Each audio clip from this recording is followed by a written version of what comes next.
This is the sound of your ride home with Dad after he caught you vaping.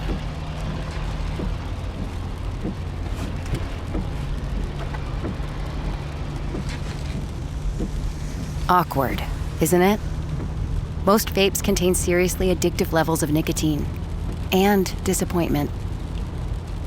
Know the real cost of vapes. Brought to you by the FDA. Hi, it's Dave here. This is my wife, Kathy. Hello. This is the Cinemile. It's the podcast where we walk home from the movies.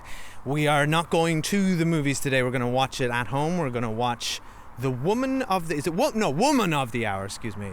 Anna Kendrick's directorial debut, in which she stars in, which is about a real life event that happened where a convicted serial killer showed up on an episode of the 70s game show The Dating Game, which, if you live in the UK and Ireland, was Blind Date. Yeah, basically with Cilla Blind Black. Date. We've never heard of this, so we're fascinated. We just watched the trailer on Netflix, and then some of our patrons were recommending it.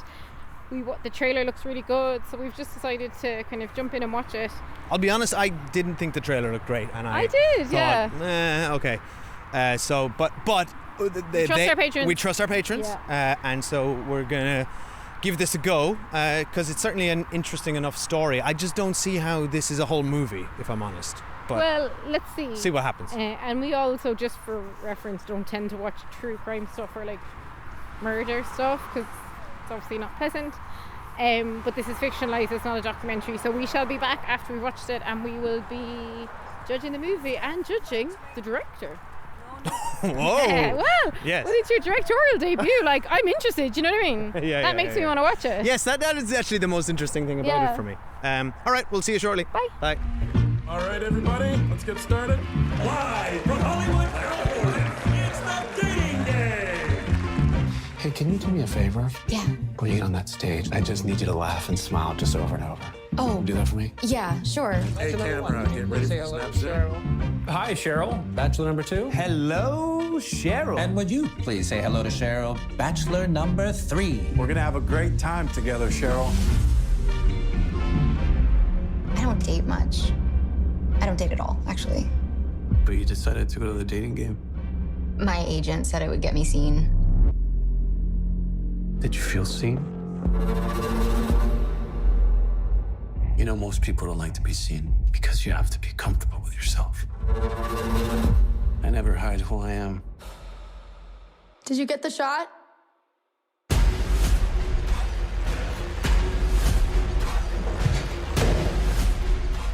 Hi, we're back. We have watched Woman of the Hour on Netflix. If this is your first time here at the Cinemile, we will not spoil this movie. We will wait till we get to Spoiler Street, which is just up the road. So, Kathy, what did you think of Woman of the Hour? I really enjoyed it. And I think Anna Kendrick is a very good director. I found it fascinating. It obviously deals with some very dark, topics. And I mean, I'm sure as anyone probably listening to this or who'll have seen it will take care of yourselves, like trigger warning for violence, sexual assault, murder, horrific stuff. The film takes what is a very gruesome subject matter and then this fascinating subject matter, which is that this kind of serial killer in the middle of a rampage went on a dating show, and kind of as we learned throughout the film and also after the fact, when we did a bit of research, like he was killing for a really long time and there was numerous reports made against him, and it was like the police did nothing right. The police didn't really do their job. So I think it's very delicately balanced in terms of a film, that they managed to keep a lot of it quite light while also respecting the victims and giving them their dignity, and I think that's really to be commended. There's very much like a lens of this film which is also exploring like the misogyny of the 70s and kind of putting that on display, and then you've got the core stuff of like a dating show, and like Anna Kendrick plays the character based on a real woman who went on this dating show and picked him in the kind of blind date process. And the guy who plays the serial killer is very good. It's very stylish. I actually really recommend it, and it is crucially only 90 minutes, which really Yes. works for a Netflix movie.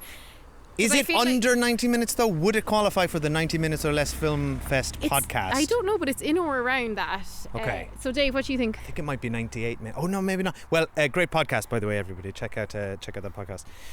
I think this is a great film. Yeah, it was. I really enjoyed it. As I said up front, didn't. I don't know. I wasn't drawn to it. Didn't think it looked particularly interesting from the trailer.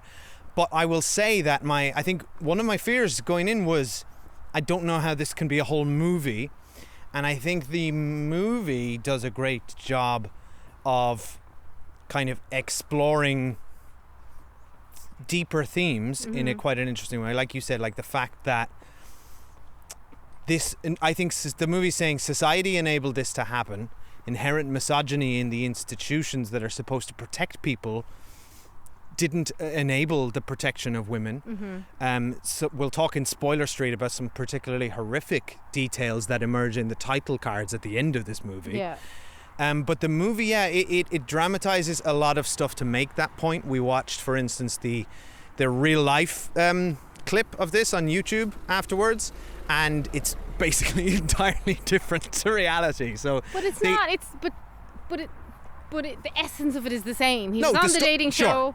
He was fine. Some of the questions were different that she asked. They dramatized that, but like, he was relatively charming. But can I say, I don't think that's a bad thing. I think to make your point in 90 minutes, you have to, you have to condense things, and they make a composite character of somebody to represent all of the women that expressed concerns of him over the years. That becomes one person in a situation that didn't happen, but is important to express the point. Yeah. So I'm not criticizing the movie for not slavishly presenting exactly what all the people said in real life on the dating game. I'm just acknowledging that isn't what happened. You can watch so the you get original it's a scene. fictionalized version of what happened. And I think we were worried going in that, like, oh God, is it all just going to be the dating show? But it's not.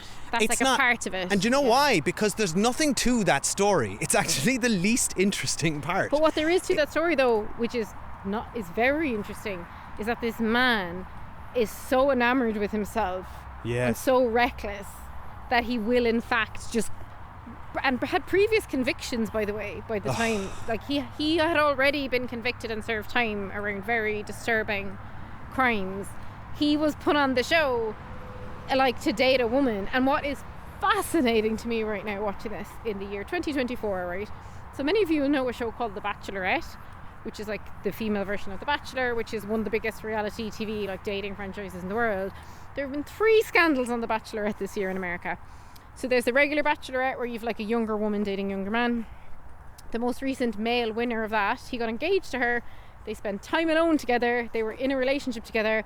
Transpired after the fact that he had a very serious restraining order against him from an ex, and had been violent to that ex and actually choked that ex. That emerged after the fact. So that show did not do safety background checks of any good measure. Then the Golden Bachelorette is airing at the moment, which is the first time they've ever aired that, which is where a widowed woman in her 60s is dating various men in their 60s. And 2 of the contestants on that series have been revealed to have had restraining orders filed against them. Again, this is all in the year 2024. Horrifying stuff. These women have been put in situations where they're unsafe. In a TV show where they thought that there would have been safety checks. Much worse than the dating game, because like on The Bachelor, Bachelorette, you end up overnight on your own, or people you potentially end up engaged to them, right? Like one woman did end up engaged to this guy who had this conviction against him. I don't understand why they can't do simple like background checks on people. We can't even spend time in it because it's just nuts. But the difference is with that's happening in 2024. These 3 men had restraining orders filed against them, right? They didn't actually serve criminal time.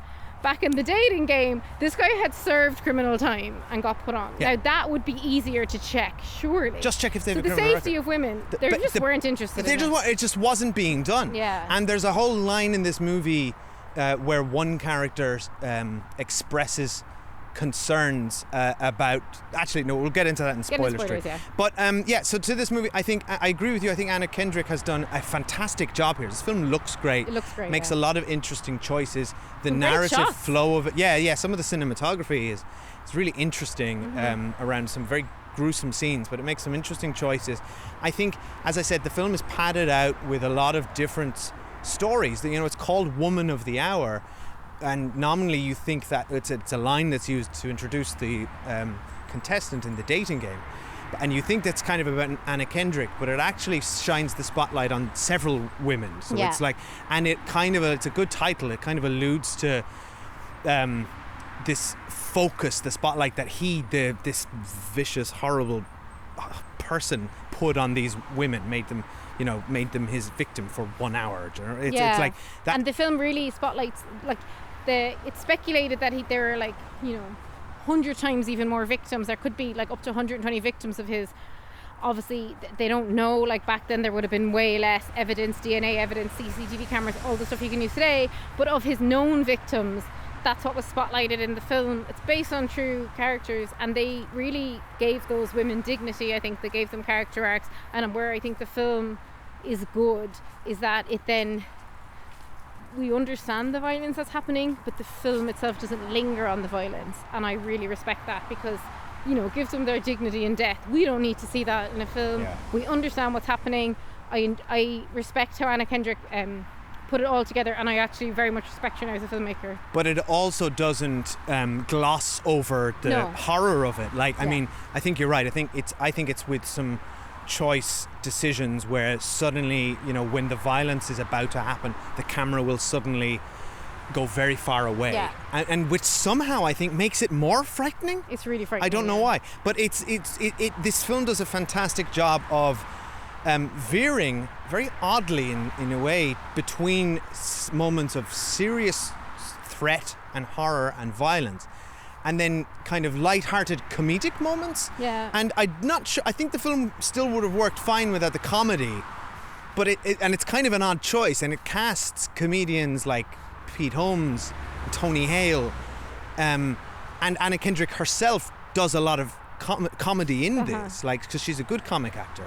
So it's an interesting choice and balance. I don't know, do I completely love it, but it didn't ever feel inappropriate. I think the film kind of just goes nicely between the two. It really works. Like all the stuff around the dating game and her like trying to get cast in Hollywood movies, and that stuff's all really interesting and does lighten the film a bit, and mean it's not just this like horrific, like so many films and TV shows about serial killers, I think, glorify the serial killer, give them too much time and attention, and the victims become as meaningless to the filmmaker or the TV maker as they are to the murderer themselves. And I actually think it's brilliant that Anna Kendrick, how she treated the victims here. Will we get to Spoiler Street? Yes, okay. Yeah, so recommend from both of us. Before we get to Spoiler Street, you might hear a quick ad, so we're going to take a quick break. Okay, so spoilers now for the movie Woman of the Hour. One thing I thought this movie did really well was, as a guy watching this, I felt like it really expressed the vulnerability of women when they're in situations which should be completely normal when you're in public with a man who you don't trust. And that was terrifying. Everything from her date with him when he suddenly flips on a dime. And by the way, that actor did a fantastic job. Good. He's so good. Every time his ego is like only vaguely affronted. And I have to say, scary. as a woman who lives in this world, I have been in many, many situations with men whereby you're really, really scared to like dent their ego, and you'll butter them up a bit just to get away from them, and it's like a safety mechanism that I think most women have learned how to employ. I think you won't find a woman in the world who hasn't been in a situation like that, obviously not as extreme, hopefully, as in this film, though many women have, and many women are constantly victims of violence like this. But that male ego, it's quite something, because of course women have egos as well. But when you're confronted with a male ego like that, and they're way, way bigger and stronger than you, and they're aggressive and angry, it's really, really scary. Yes, and the movie does a great job of expressing that helplessness in that situation where you just need to get out, and the odds are against you, and that's frightening. And then it's so scary because it's the 70s, so there's like much less checks and balances in place, and the police aren't even taking them seriously. No mobile phones. Yeah, and that was the other thing I thought the film did great with that. The woman in the audience who we looked up, it didn't actually happen, is a composite character representing all of those people that reported him over the years and were ignored. Yeah, he was But reported so many times. He was interviewed. He was indeed arrested. He was arrested on murder, got let off, murdered 2 more people. He was on bail. that Crazy. made me scream Yeah. at the, like, he killed a woman and a 12-year-old girl Yeah, when he was on bail. out on bail. Yeah. Like, come on. Yeah, it's so you do find yourself, like, I think it's a really worthy film to have been made because it just has to, you have to remind people every now and then. Yeah. This is the stuff that happens. But it's and, like, not, and the it's fact that the it's men still are almost- happening. The men are, well, yeah, it still happens, of course, every day. But the men in this film are almost like laughing at the women trying to come forward. And they're like, oh, she's so sensitive, blah, blah, blah. Like, the usual tropes we've all heard. I think the framing of the film is done very well like that. I think I'm very impressed.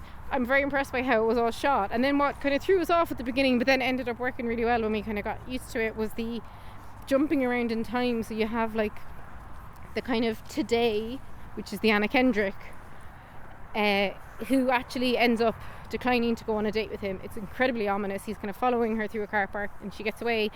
We looked at what happened. The real woman from the dating show, she said when, you know, she picked him and she saw him on stage when the kind of wall went up, she was completely creeped out by him, and she said she just said, I found him really creepy, and she phoned up the producers and said, I'm not going on the date with him, and as far as we know, never saw him again.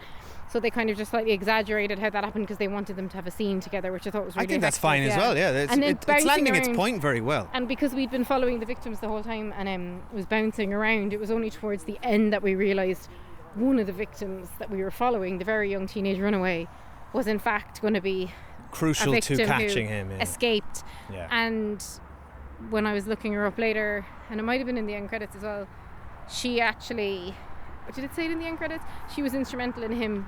She not testified getting against yeah. him. There's Yeah. There was a point in time where he was up for re-release. He was up for release when he was quite old, and she came in and like put the nail in the coffin of him getting any release. So she was, you know, still acting like years, decades later, having to relive her own trauma. And she had to do what you described a minute ago, where she had to play to his, you know, pretend and play to his ego in order to make herself safe. Yeah. And that's an incredibly difficult thing to yeah. do. And she said, oh, basically after it happened, she said to him, oh, please don't tell anyone that happened, which is very clever. And like to deal with, to say that in a traumatic situation like that is wild. And so then he took it as, oh, well, she won't tell anyone either. Yeah. And she very ended up smart. running away from him. Now, what happened at the end of the movie where he was arrested after she ran away is not true, which I read. But again, I don't mind film taking creative licenses like that to make a kind of narrative for the purposes, because at its core, the film is true, which is what matters, right? Exactly. And I think that's, but I think there is, you know, it's a wider conversation, but when, it's particularly pertinent around things like Baby Reindeer, but when there are true stories being presented, I think in a fictional setting, people can often take them verbatim. Yeah. And I think it's just important to note that it's a format in which you've 90 minutes to tell a coherent story with themes. And I think that's exactly what this movie does. So you just have to take dramatic license. Where fine. the line is very thin on Baby Reindeer, and we've discussed this in detail over on our Patreon, so we won't do it here. He's writing about somebody who's alive today who was completely clearly identifiable by his own tweets. And the Netflix posited that it was like a true story.